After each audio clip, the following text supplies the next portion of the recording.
So a new guy starts working at the local mental asylum.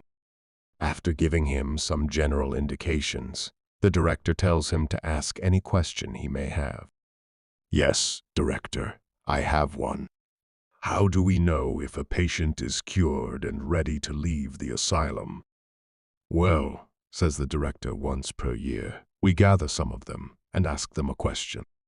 If they answer it correctly, then they are cured and are free to go. The director gathers 3 patients for a demonstration. So, resident 121, what is 6 times 6? 1,000, says the first one. Well, no, that's another year here for you. The director proceeds to ask the second patient the same question. Well, the answer is February. My God. No, it isn't. You are staying here 1 more year. Finally, the director asks the question to the third patient. What is 6 times 6? Obviously, it's 36. The director cheers the third patient and proceeds to communicate the asylum staff he is ready to leave. The new guy asks the patient before he leaves, "Good job answering correctly. How did you know it?"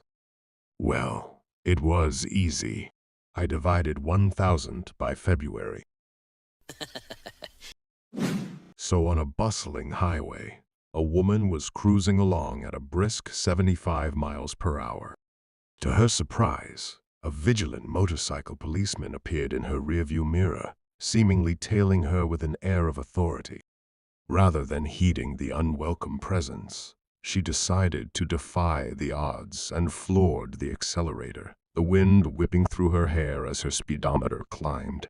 Unfazed by the pursuit, she glanced back to discover not 1, but 2 motorcycle officers now in hot pursuit. Determined to outwit her pursuers, she pushed the limits even further, pushing her speed to a daring 90 miles per hour. The thrill of the chase seemed to escalate as she looked again, only to find 3 tenacious cops hot on her trail. In a stroke of luck, she spotted a beacon of hope, a gas station looming on the horizon. With nerves of steel, she screeched to a dramatic halt and, seizing the opportunity, darted into the refuge of the ladies' room. 10 minutes later, she emerged innocently from the restroom, confident in her cunning maneuver. To her surprise, the trio of law enforcement officers awaited her outside. Without skipping a beat, she looked them in the eye and, with a coy smile, remarked, "I'll bet none of you thought I would make it."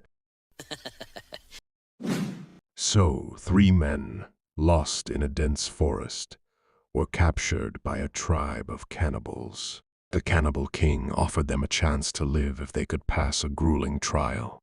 Their first task, venture into the forest and return with 10 pieces of the same fruit. The 3 men split up to search. The first man returned, holding 10 apples. "I brought 10 apples," he said, presenting them to the king. The king grinned and explained the trial.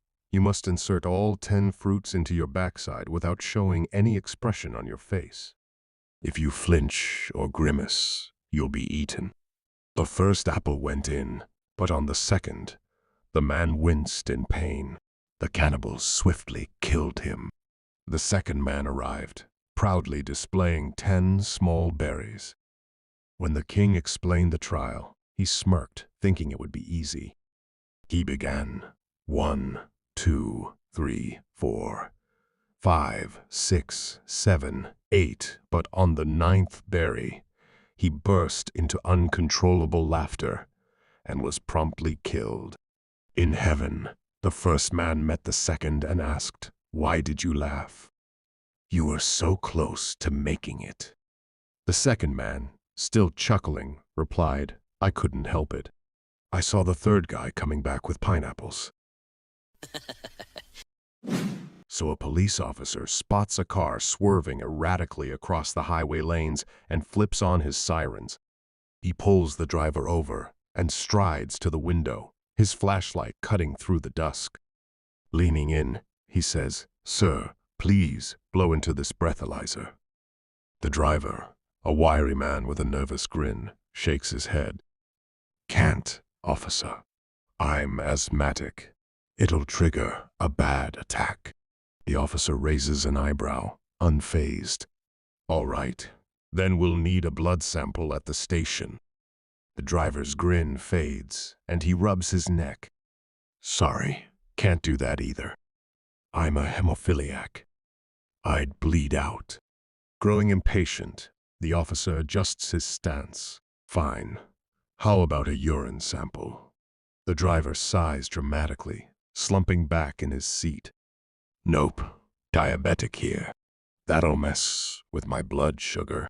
The officer's jaw tightens, but he points to the road's white line glinting under the streetlights.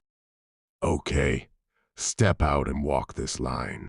The driver's eyes twinkle mischievously as he flashes a wide grin. "Can't do that either." "Why not?" the officer snaps, his patience wearing thin. The driver chuckles, leaning forward. "Because I'm way too drunk." So, a young man was crossing a road one day when a frog called out to him and said, "If you kiss me, I'll turn into a beautiful princess." The man bent over, picked up the frog, and put it in his pocket.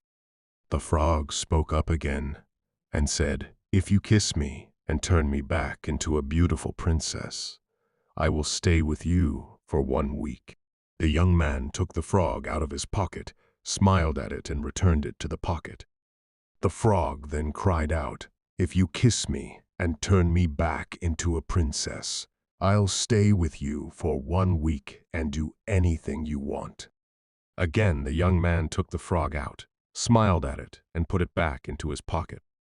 "Next," the frog yells, Okay, if you kiss me and turn me back into a princess, I'll stay with you forever and do anything you want." Again, the young man took the frog out. Then he chuckled at it and put it back in his pocket. Finally, the frog asked, "What is the matter?" "I've told you I'm a beautiful princess, that I'll stay with you forever and do anything you want. Why won't you kiss me?" The young man said, "Look, I'm an engineer. I don't have time for a girlfriend, but a talking frog is cool." My God, you're so awesome, Lawrence Lim. It's Lawrence Lim with the W.